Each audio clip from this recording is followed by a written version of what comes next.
श्री गणेशाय नमः। अनंत विद्या चैनल पर आज हम ब्रह्म बिंदुपनिषद को समझने की कोशिश करेंगे। तो चलिए शुरू करते हैं। मन दो प्रकार का होता है। पहला अशुद्ध मन, जिसमें कामनाएं और विषय भोगों के संकल्प उठते हैं।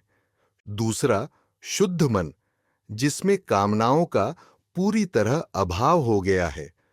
विषयों में आसक्त मन बंधन का कारण है। विषय संकल्प से रहित मन मोक्ष का कारण होता है।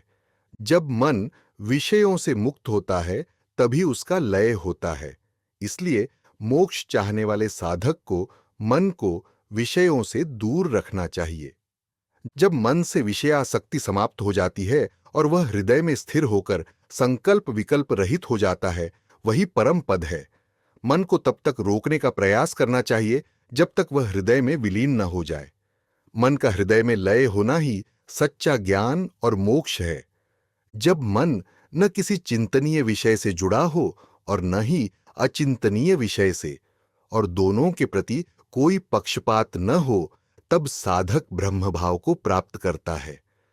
साधक को स्वर अर्थात प्रणव के माध्यम से परमात्मा से एकता स्थापित करनी चाहिए और फिर प्रणव से परे परम तत्व अर्थात जो किसी भी नाम रूप ध्वनि या प्रतीक से परे है, उसका चिंतन करना चाहिए। इस चिंतन से साधक को परमात्मा का साक्षात्कार होता है।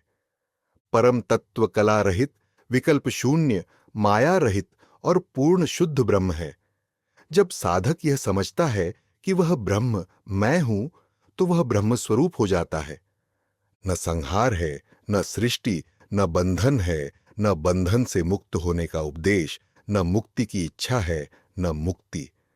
इस सत्य को समझना ही परम ज्ञान है। जागृत, स्वप्न और सुषुप्ति, इन तीनों अवस्थाओं में एक ही आत्मा का अस्तित्व माना जाना चाहिए। जो इन तीनों अवस्थाओं से परे हो गया है, उसका पुनर्जन्म नहीं होता। सभी प्राणियों की एक ही अंतर्यामी आत्मा है जो प्रत्येक के भीतर स्थित है। जैसे चंद्रमा एक होते हुए भी अलग अलग जल में अलग अलग प्रतिबिंबित होता है, वैसे ही आत्मा एक होते हुए भी अनेक रूपों में दिखाई देती है। बर्तन में भरा आकाश बर्तन के टूटने पर नष्ट नहीं होता, केवल बर्तन नष्ट होता है। उसी प्रकार शरीर के नष्ट होने पर आत्मा नष्ट नहीं होती। जीवों के अलग अलग शरीर बर्तन के समान हैं, जो बार बार नष्ट होते रहते हैं। यह जड़ शरीर निर्जीव है और अपने भीतर स्थित पूर्ण ब्रह्म को नहीं जानता, लेकिन वही परमात्मा जो सबका साक्षी है, सभी शरीरों को जानता है। जीवात्मा माया के आवरण से ढका रहता है, लेकिन जब अज्ञान का अंधकार मिट जाता है, तब ज्ञान के प्रकाश में ज्ञानी व्यक्ति आत्मा और परमात्मा की नित्य एकता का अनुभव करता है। दो ज्ञान जानने योग्य हैं। एक वह जिसे शब्द ब्रह्म अर्थात वेद और शास्त्रों का ज्ञान कहते हैं, और दूसरा जिसे परब्रह्म कहा जाता है।